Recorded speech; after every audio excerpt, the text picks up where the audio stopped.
Welcome to the Rethinking Humanity podcast, where we dive deeper into what makes us human and what causes us to thrive.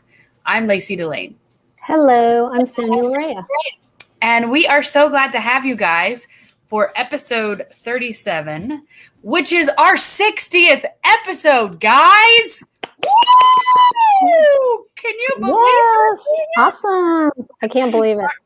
Sorry to the people who I just blew your eardrums out for getting so excited, but that's so cool, man. I know. We just realized that today, though, didn't we? We did. I was like looking at our back end of our website, and I was like, oh my gosh, we've done 60 episodes. It's so amazing. This episode number thing is misleading because we do interviews and we don't number them. So anyway, yay for that. Thank you to Sonya and to our awesome technical producer, Victor Ho, for getting us to 60 episodes. And that's to you, Lacey. Thank you, Lacey. Yay. Yes, it's awesome.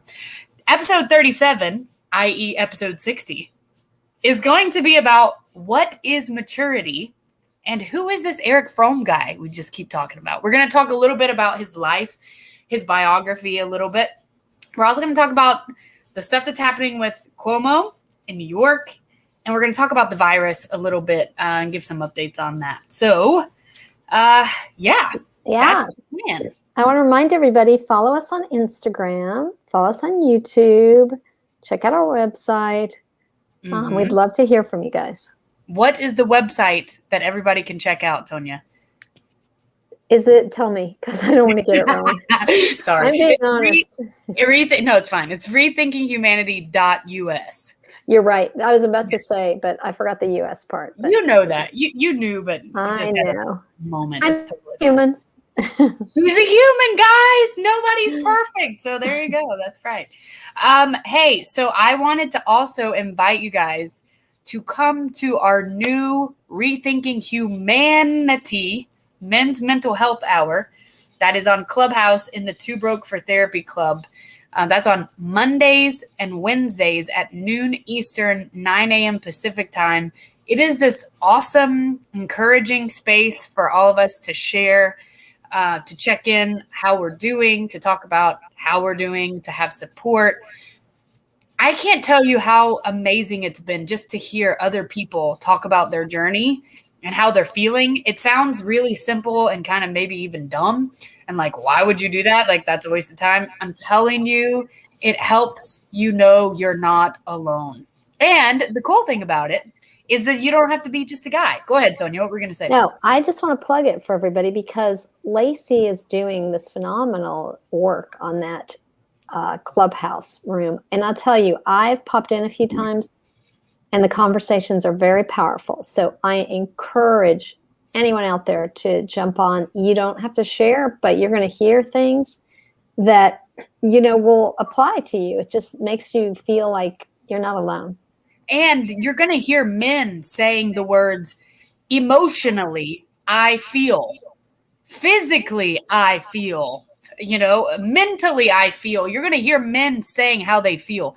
That's powerful, especially in light of what we've talked about, Sonya, on the podcast about the patriarchy and how much men just don't have permission in our society to do that. Yes, it's good. I encourage everybody to check it out. So come and check us out. Again, that's in Clubhouse, the Rethinking Humanity Men's Mental Health Hour, Monday, Wednesday at noon Eastern, 9 a.m. Pacific. All right, Sonya, we are, where would you say we are in this virus and the pandemic? Anybody who's, I guess, if you're looking at the newspapers or on internet, you know that we're dealing with the Delta variant now.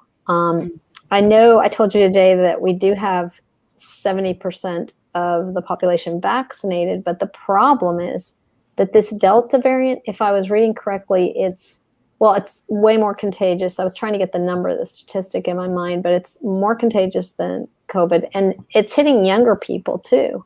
And those people are getting hospitalized, and of course, it's serious. And I also was reading tonight that you can have it. I'm trying to think of the word right now. You can obviously have it and have symptoms and not have asymptomatic. There we go. You can be asymptomatic. Yeah. Yeah. So it's a big deal. And I think the message we need to send out is everybody go out there and get vaccinated. And if you're somebody who's worried about it, I say get the Johnson & Johnson. It's one shot. And you're going to have some protection, right? I mean, if you don't want to do Pfizer or Moderna or something. Now, didn't you say that you read an article about a guy who ended up dying, but he was like, I wish I would have gotten on his deathbed. I wish I would have gotten the vaccine. Well, there were two. There was one, this guy who, he died, but there was another one, a young guy who was a gym, owned like a gym person. I think I don't know if he was the owner or just he worked at the gym, but he was very young, very fit. Mm-hmm. And he got extremely sick, went into the hospital, eventually recovered, but very much regretted not getting the vaccine, meaning, he's kind of the picture of health, but he was still vulnerable to the vaccine. I think I remember you saying that he was expecting like a couple months just to be able to return to work because of the respiratory intensity. Yes.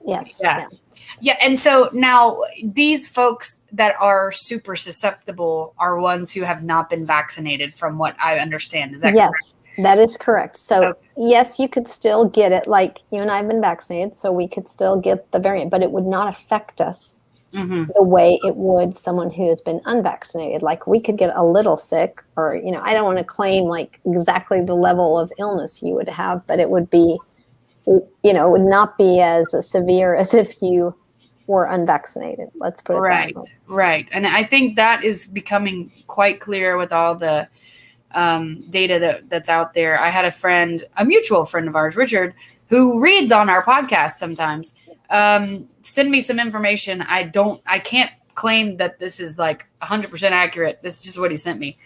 But he says 35 million new cases in the last 30 days. Most are cases among unvaccinated. 80 million Americans are not vaccinated, are saying, hey, I'm not going to get vaccinated. And even if you are vaccinated, you can still get and transmit the Delta variant. Yeah, that's true. So I think that's, and also there's been vaccinated people who have gotten sick, which from what I understand, that's obviously possible. It's happened, but it is not the rule. It's the exception. That's correct. Yes. Yeah. So anyways, that's kind of where we're at. And I mean, just to give you listeners who've been with us from the beginning when we started this in lockdown, a picture of where we're at now.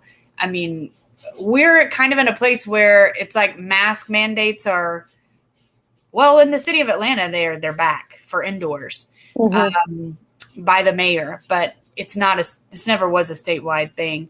The governor never made it a law here. But that's where we're at. Like people are like feeling really concerned again about what's going to happen. And so it's definitely another kind of tender moment for us. It's definitely not like 2019, but it's definitely not like 2020 summer. So right. Yeah, we were hoping to kind of be climbing out of this and the Delta variant's hitting us. So my advice is to get vaccinated and wear your mask. Yes, wearing a mask, getting vaccinated. I think those are all great things. And I love what you're saying about the Johnson & Johnson. I know that some people really have a hard time with the mRNA stuff, and I understand there being hesitancy. But that's why we have vaccines and we have the research and everything, is to prevent illness. It's not to make us ill. And so I think there's some good research. You said you listened to a good podcast with information about that. Yeah, I did with Sam Harris, and they had a doctor on there. So they really dove deep into like the numbers. I learned a lot on it. I thought I kind of knew what I needed to know. But, my takeaway, exactly what you were saying just now, the vaccine's created to keep us healthy. Right. So I think the other thing, the numbers get skewed because there is a site that shows you how many people have died. And I forget what the name of this website is, but it's what they're trying to explain is if the number of deaths is not related to somebody getting the vaccine, they could be dying of natural causes. So that information's kind of sometimes twisted. So people throw out a number like X number of people have died and they were vaccinated. Well, as I was telling you today, I could go be hit by a car and be and I'm vaccinated, but I'm not dying because of the vaccination. I'm dying for another reason. So Right. I would just encourage people, I don't want to tell anybody how to think, but check your sources where you're getting your information and, do some digging, listen to both sides. But my advice is I'm definitely pro-vaccine and pro-mask. Yeah. Yeah. I mean, I really hope that we can make more progress through this. The quicker, the better. And don't want to see any more lives lost to this pandemic by any means. So that's a little update on where we are now. The last thing we wanted to mention today, there's just so much here going on.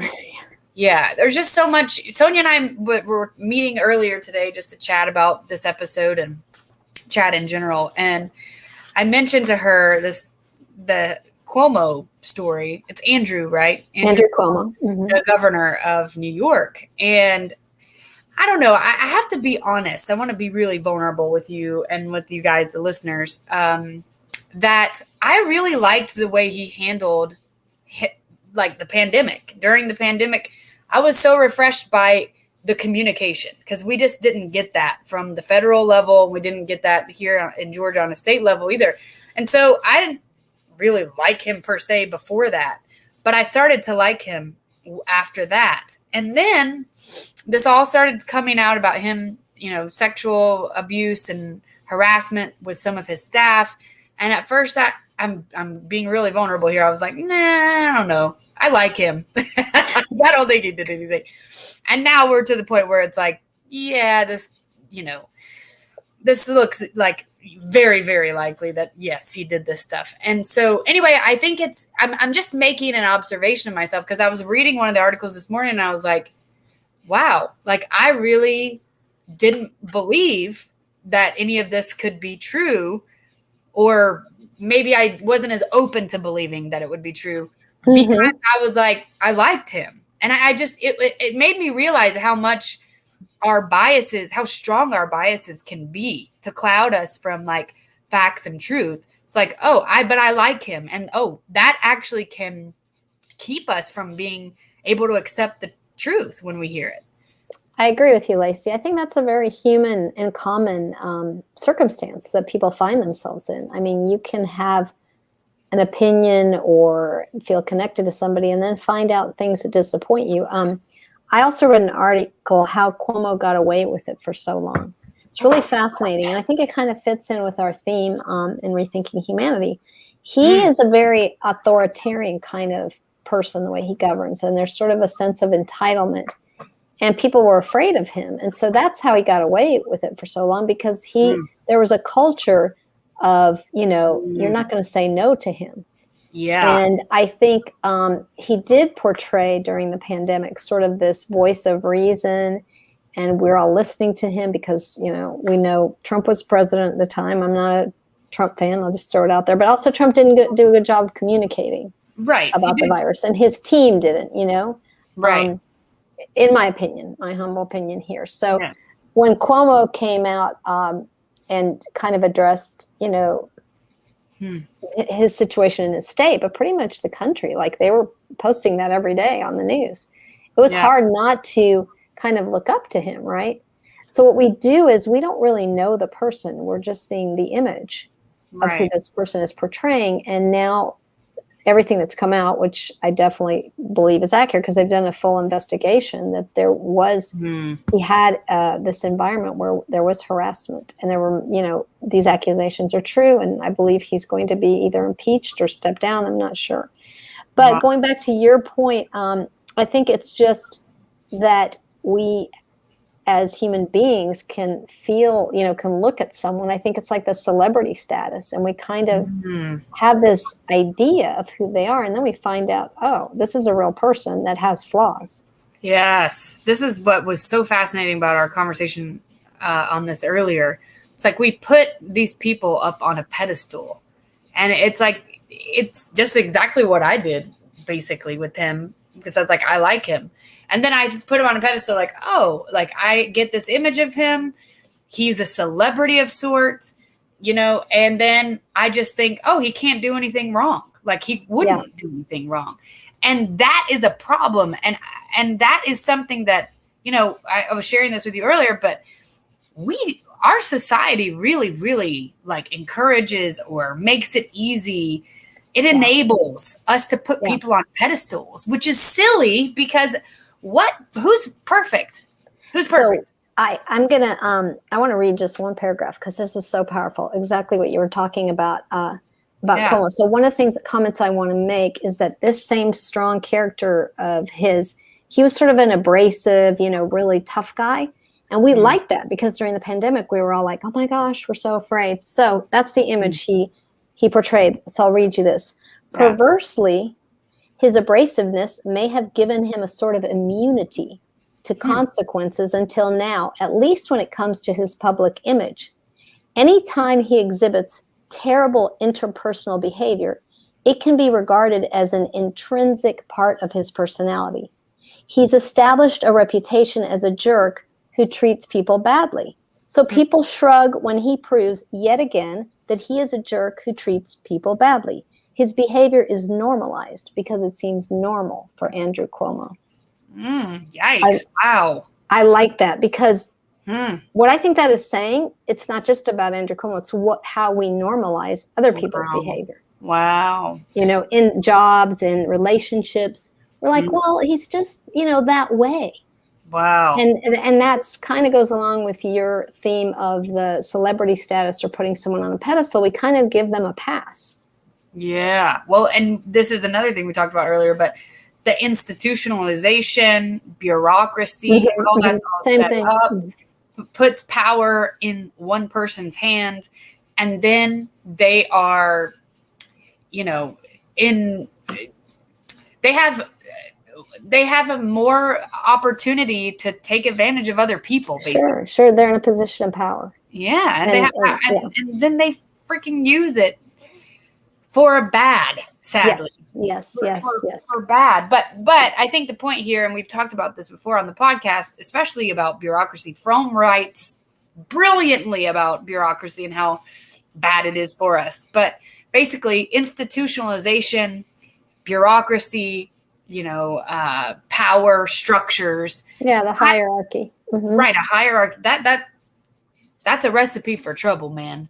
And you know what's so interesting is that if you think about what is it that is like the number one driver of how we spend our lives, I think most people work for a company. And that company, now more than ever, is probably an institution. It's a corporation, right? And we do whatever they tell us to do. They kind of control our lives, So it's quite interesting. I mean, it's like, hey, you want to have coffee at 10 a.m. tomorrow? No, I can't. I'll be at work. Oh, so you're not actually in control of your life fully. Wow. This is obviously it's layers here. It's definitely kind of deep stuff. But the point is that the institutions are really running a lot of our lives. Absolutely. Yeah. That is very true. Absolutely. So anyways, I think that this whole thing is very sad. It's something we've seen over and over again, whether we talk about it in a Wakey camp in Douglasville, my hometown, the Boy Scouts of America. Where else have we talked about this sexual harassment? Other institutions, right? Right. Institutions. I mean, it's just pervasive. It's in so many areas. The church, exactly. So that's sad. But I also think what we wanted to highlight is just this, how the institutionalization makes it so easy to happen. And one of the things that we talked about today, and they talked about in one of the articles we were discussing, is how like his staff enabled it. Yeah, that was brought up here too. Absolutely. Yeah, and they knew they had to support him, which is sad because you're creating this environment that you're obviously able to get away with horrible behavior. Right. And then we have victims who are really have a difficult time and in a lot of pain as a result. So really sad. Hopeful we can turn the page. All right. So we are going to transition now to finish chatting about society and mental health, I want to reset, our minds here with what we're doing, what we're discussing. And then we're going to talk a little bit about Fromm's life and his biography, which is so interesting. I can't wait to share that story with you. But anyways, we have been reading from Erich Fromm's book, The Sane Society. And we have been talking about what our human needs are, because he's proposing that if we are going to say that our society is sane, then we need to know that the society is accommodating our human needs, our human nature. Just like if you were going to, bring in puppies, you're going to need to figure out what they need in order to survive and thrive. So we've kind of gone through the human needs that he's proposing and he's seen over his time as a psychoanalyst, sociologist, and now he's talking about mental health and society and kind of how those two impact each other. And there's this undeniable, impact that they each have on each other. And so before we chat too much about it, I want to read this first part because it's just so good. It is just so good. And I think it's a good way for us to kind of kickstart our conversation.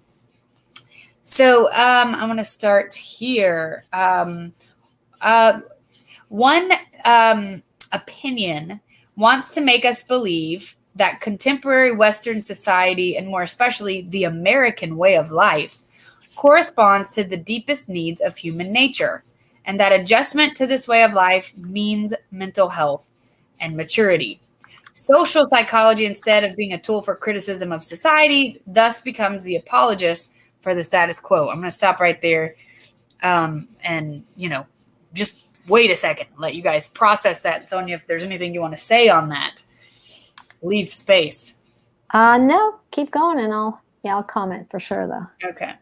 The concept of maturity and mental health in this view corresponds to the desirable attitude of a worker or an employee in industry or business. To give one example for this adjustment concept, I take a definition by Dr. Strecker on emotional maturity. Okay, so Fromm, before I read this, Fromm is saying this is one thought process about society that doesn't make sense. Okay.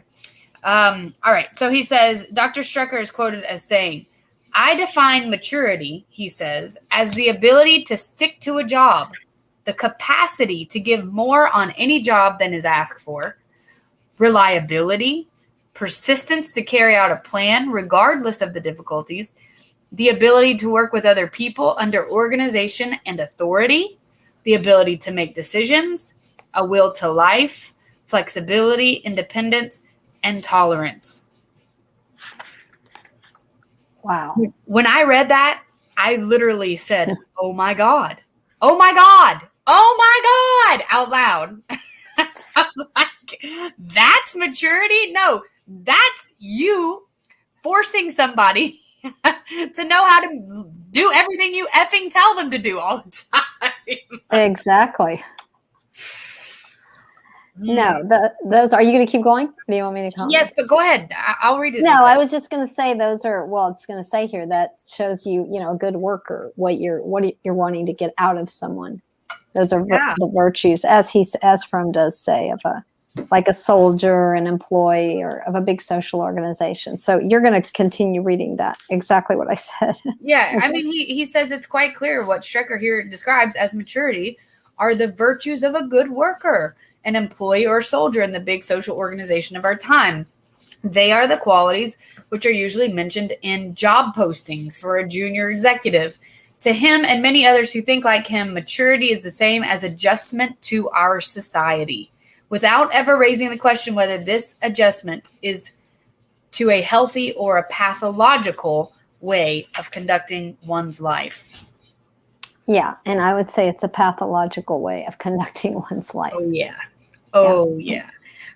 All I could think of is, wow, workism. Major workism is what that screams to me. Yeah, it is. I mean, he is, it's really interesting that he says advertisement for a junior executive. I mean, that's really the culture, right? Telling you that this is what you need, who you need to be, how you need to be mature. Yes. And we know that goes against, all of Fromm's philosophy. Yeah, and basically maturity equaling a mental health of sorts. Mm-hmm. And that being based on the idea that one is adjusted to the society. So as long as you are functioning within the society, you're sane, basically. And Right. that's not. Well, and we talked about this in the last, podcast, is that Fromm is saying that society needs to adjust. The individual doesn't adjust to society. It's society adjusting to the individual, which we have it backwards. Yes, exactly. And honestly, that, again, not to get political, but this is kind of personal. That's why I was so excited about Andrew Yang, because he said we need to make the economy work for us instead of the other way around. And so there was so much overlap between what Fromm is writing and what he was saying in certain parts of his platform. I was like, this guy, oh my gosh. Yeah, and what I like, and I know I brought it up last time too, what I love that Fromm does for people who haven't discovered him or for people who are learning about him, he really challenges a lot of ideas of Freud's. And Freud is so well known in the culture. And while Freud did give us some excellent psychology, what Fromm says is he doesn't just look at the instincts of man. He looks at how culture affects what we do.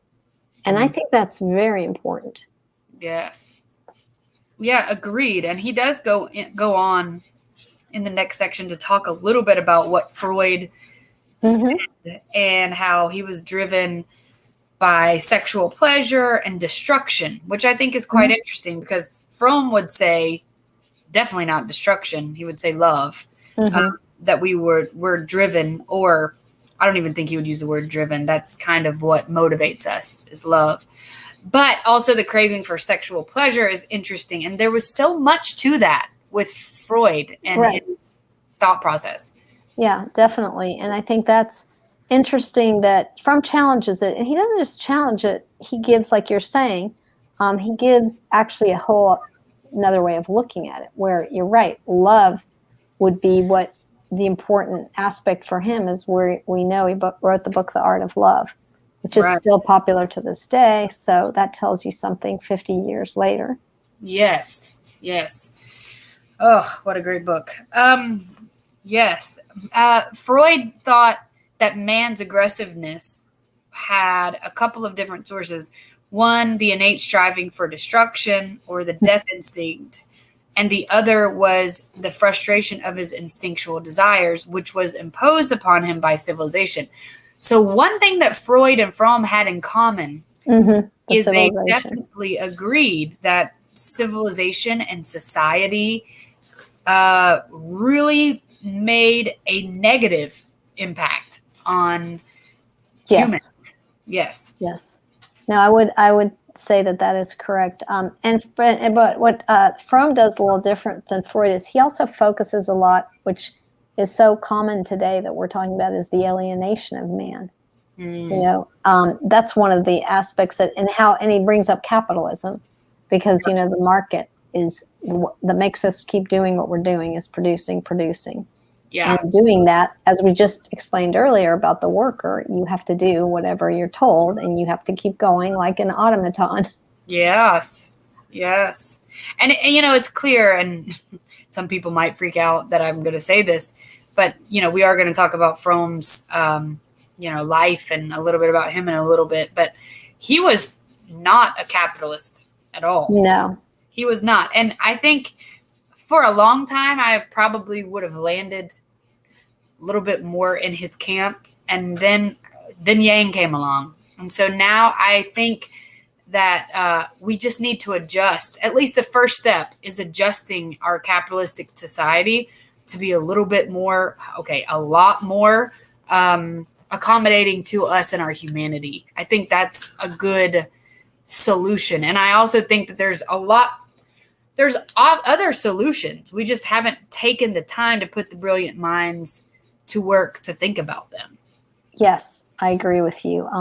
It's just that we've been in this same space for so long, and we also idealize capitalism, and we idealize that, getting ahead. So it's hard for us socially to think of an alternative without people going to the extreme. Well, now you're talking about socialism, or, you want to throw away all of what we've achieved. And that's not the case. Like you're pointing out, that there are other ways to look at how we run our society. Yeah. And that reminds me of something we talked about earlier about how our life in the US and Western society is so much about buying stuff.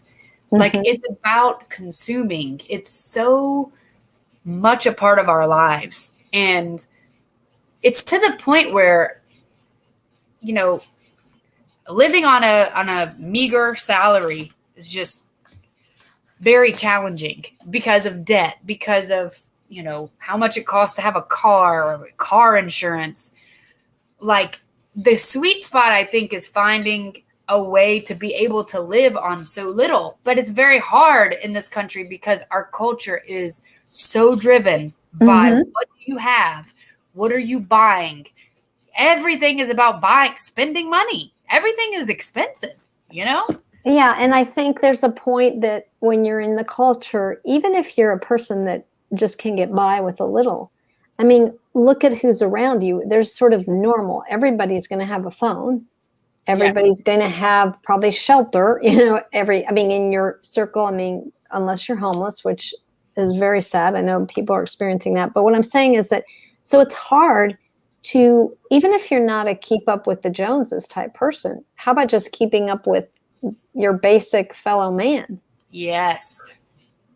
And then how about like having time to take care of yourself in ways that are actually good for you and important for your mental health, i.e. like, taking time to cook yourself a healthy meal, or going to the gym, or just doing some type of physical activity.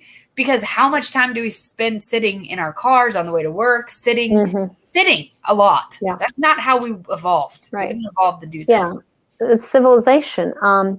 And I think that's, if you look back, I don't want to idealize, but primitive man was not frustrated because he was like in his environment and his needs were getting met. When you then introduce civilization, yes, there's some benefits of it, but you're also now frustrated because you can't get the basic needs, you're not getting met. Well, what's so wild about it is it's like, okay, primitive man needed food, water, community, relationships, and that was there. He had it. But now it's like everything, all those things, shelter, food, it's like that stuff is like, we work so hard just to have that stuff. Right. What do we do to ourselves, man? Like, right. And it's so complicated. I listened to this the other day. Probably most of our listeners have heard of Maslow's hierarchy of needs, Yeah. But here's the interesting thing is that if you live in the world today and you can't get those basic needs met, you will go insane because you do whatever you can to get those needs met. And you can just imagine what that is. And there's a lot of things people do, and that any of us would do, because you're just trying to get your basic needs met. Right. And that is the society and the civilization that we've created.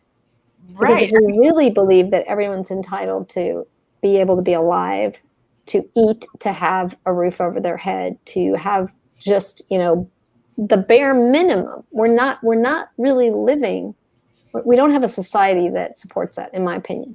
100%. And so many people agree with you. It's, I don't know if you guys have ever not known whether you're going to be able to pay your rent, or whether you're going to be able to eat, or lost a job and didn't know if you were going to have a job. But if it has happened to you, I just want to invite you to think about where your headspace was at that moment, and how easy was it for you to read a book, or plan ahead, or call the government office to make an appointment, or remember that you have a doctor's appointment. I don't know, the basic stuff that we all have to do, right? Okay, well, guess what? These folks who are not, they don't have their basic needs met. It's not that easy. And it's so easy for us to criticize them, but we have no idea what they're dealing with. And there's no getting to the next level until the basics are met. Right. You can't think beyond that. You're just surviving.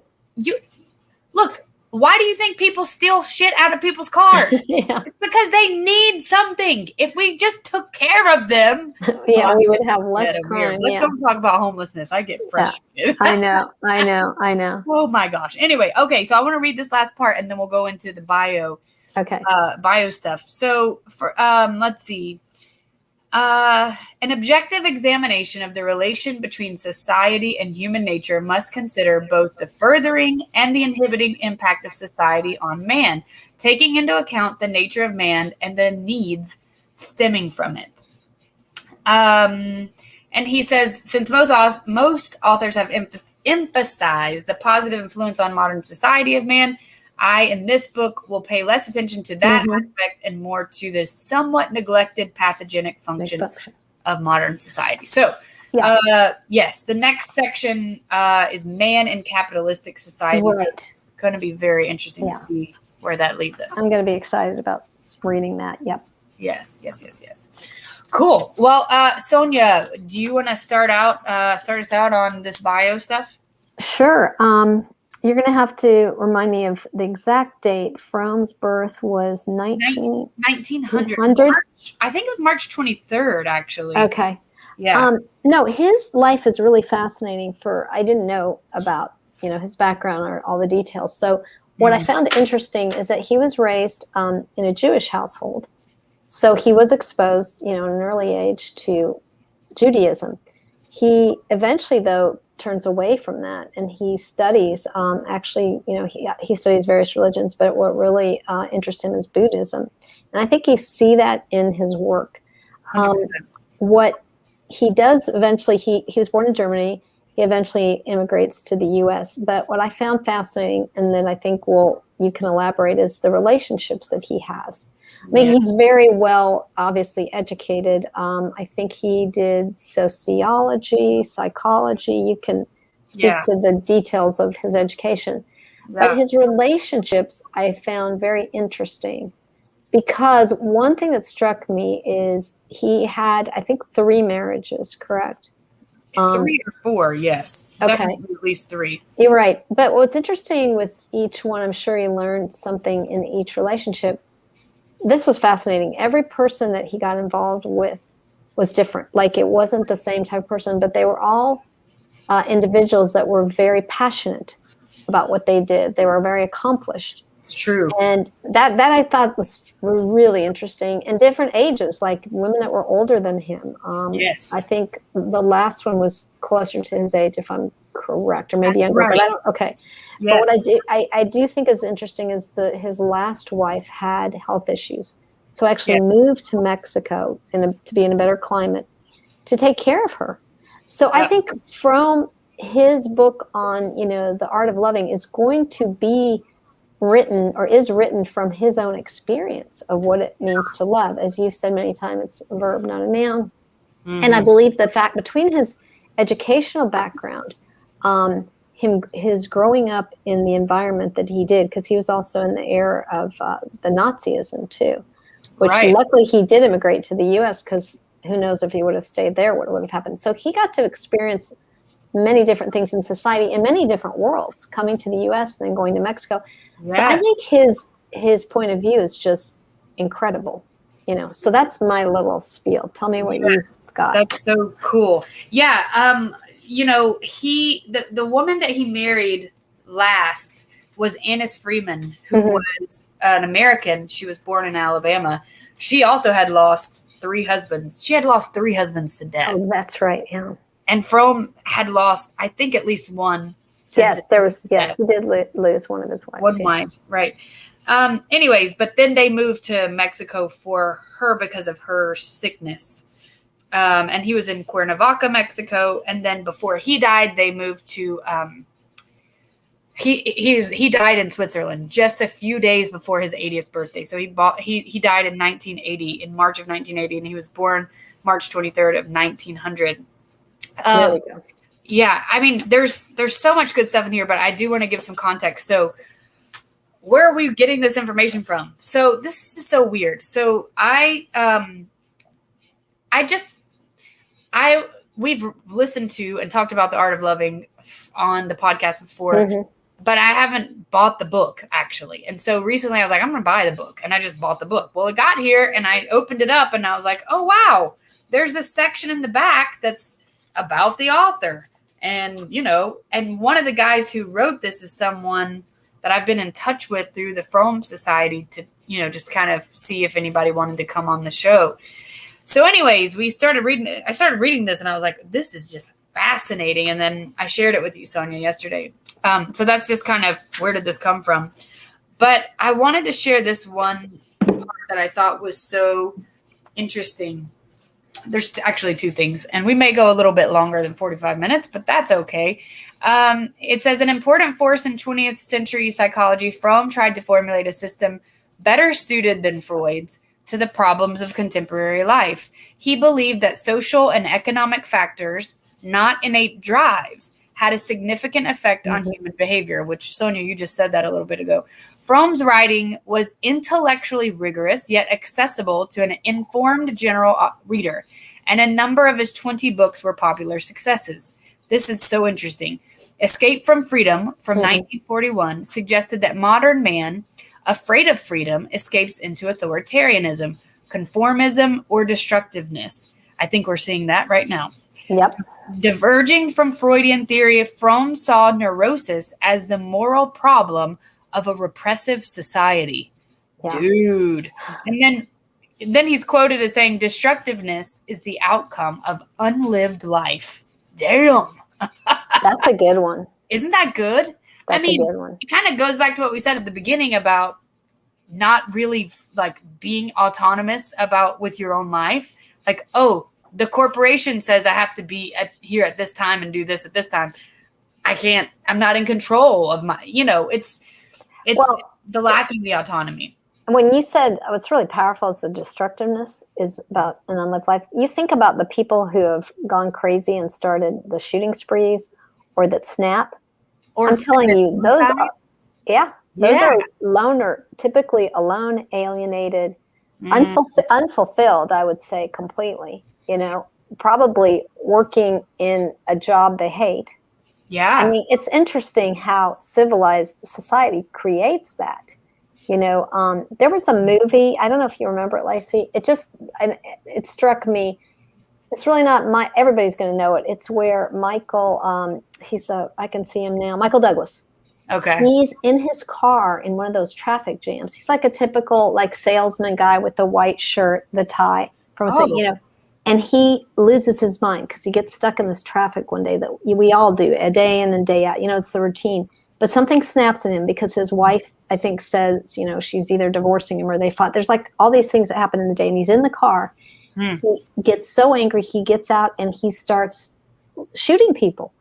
I forget the name. Everybody's going to know it. It's like where he loses it. Wow. Like he kind of becomes a, what's it called when you you become your own authority sort of thing. Huh. I don't, and I might not be stating exactly I just know that he goes into it. I shouldn't say start shooting people. He goes into a destructive mode. Okay. But it shows modernity. Like our modern society, we're just done, done, done, done. And then something happens. And what is interesting when you're talking about this is I think of insanity. And it just matches with exactly what Fromm is saying. That's what's the spark that gets us to lose our minds? Both men and women, but anyhow. Yes.